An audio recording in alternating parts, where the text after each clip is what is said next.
I just feel like I should warn you that I have had a lot of chai and I stopped drinking coffee. So the chai is like extremely powerful now, and it seems like I get really a little extra. Hi, everybody. So it's going to be another late night video. This is going to be another character analysis. It's going to be on Chloe Sullivan from Smallville, also played by Allison Mack. My partner is the one who originally got me into this show. I've never been a huge Superman fan, and this was an attempt to be like, no, look, this is good. You should watch it. And thus far, it has kind of ebbed and flowed with me, but I do think I like it a lot better than any other Superman series that I have seen so far. So thanks to you, love, and on with the analysis on the show Smallville. She is what I would consider a poster child for the ENFP personality type. So this type is going to be led first function, extroverted intuition. Second function is going to be your introverted feeling. Third function is going to be extroverted thinking. Fourth function is going to be introverted sensing. And the shadow functions for the ENFP is basically going to be the INFJ's personality type. It's going to be introverted intuition as the fifth function. Sixth function will be extroverted feeling. Seventh function is going to be blind spot, introverted thinking. And eighth function is going to be extroverted sensing. Her character, Chloe Sullivan, works at the Torch in the high school, or I shouldn't say works. At first, she's just allotting all of her time to the Torch. And later in the show, she gets a job at the Daily Planet and then actually is making her vision or idealism of having a career in journalism a reality. I think journalism is a good choice of career for a person leading with extroverted intuition because you'll be trailing all sorts of new avenues and it's not going to stay as rote in some ways that certain jobs would. And so I think that this function coupling of extroverted intuition with extroverted thinking works well with journalism because it's exploring all of the possibilities as well as following the facts, the concrete data, because the journalism is going to want you to bring in the concrete data. I think it's a good pairing for that function stack. Chloe on the side does have the exploration of more of the metaphysical, supernatural, unexplained phenomenon that goes on in Smallville. She has her wall of weird. Chloe's going to have lots of connections throughout the series. She's the one that people come to. So Lana, Clark, even Lionel, people know that she has been researching or onto things. She also has infinite connections at her disposal because of the journalism and also because of her own curiosity and interest in the ongoings of Smallville. So she's a good person to tap into if you need anything. She's going to give you all of the info, which I think is fitting for an ENFP because they are an informative type, and so they're going to be more apt to give you too much information and all sorts of information. They're not going to be as discriminatory to what information they're gathering that I've noticed. Chloe is also a mediator in my opinion, which is fitting with an ENFP personality type. They tend to be able to easily go to that person and mediate with maybe another person. I wouldn't say it's in the same way of like group counseling. She's good at mediating between different characters in this show.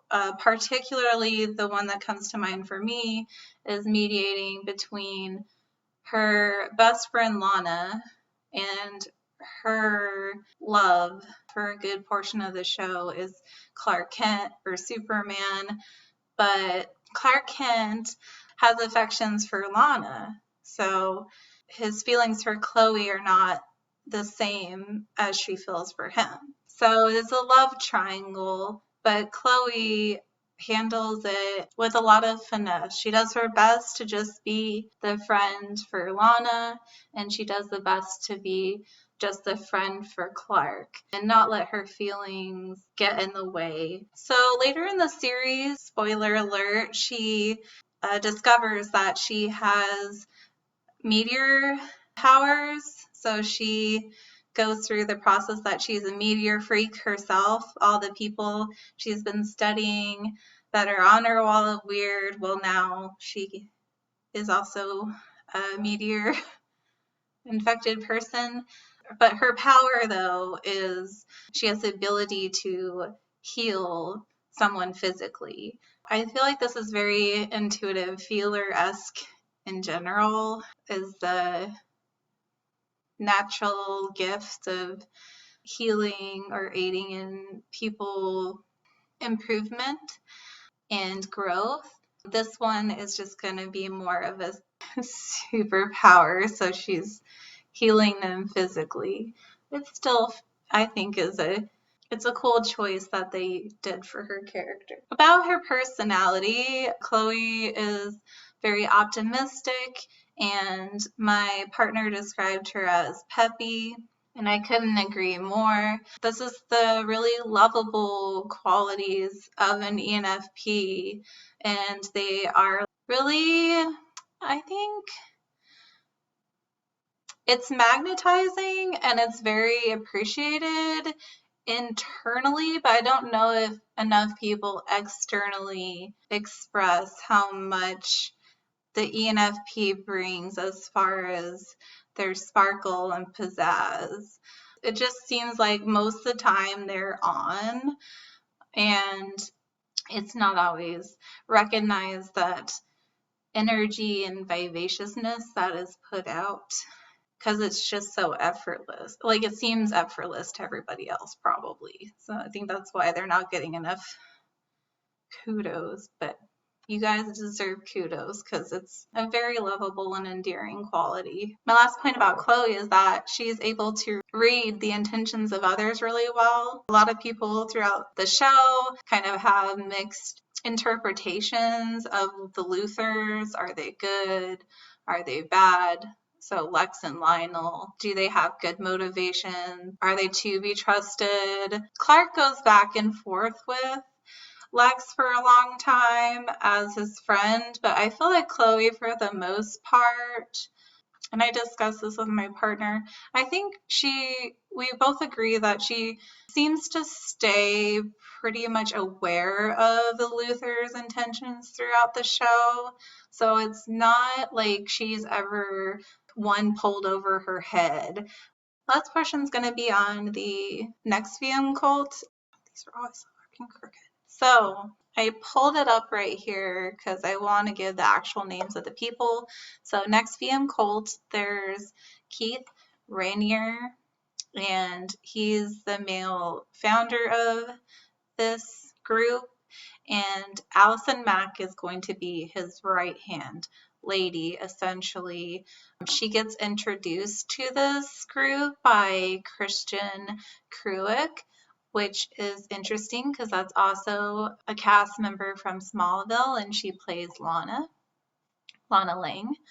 And so basically the two girls get introduced into this group, NXIVM, and I think the liner was, this is a women's empowered group, and it's going to heal your sexual trauma, basically a self-help group. So very appealing. I think a lot of women are really reaching out and trying to get involved in groups like this. This one just happened to be a negative sell. Kristen Kruk, I think, realized early enough on that things weren't adding up. This is my interpretation, but she did not stay in the group. Mac did.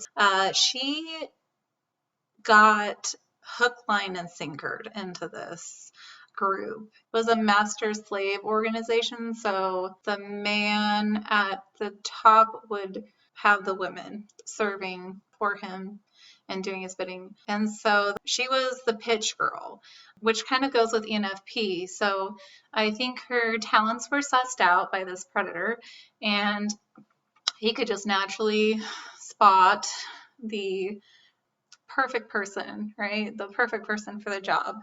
And this is totally my speculation. So if you don't like it, ignore it. Thought this was the girl for the job.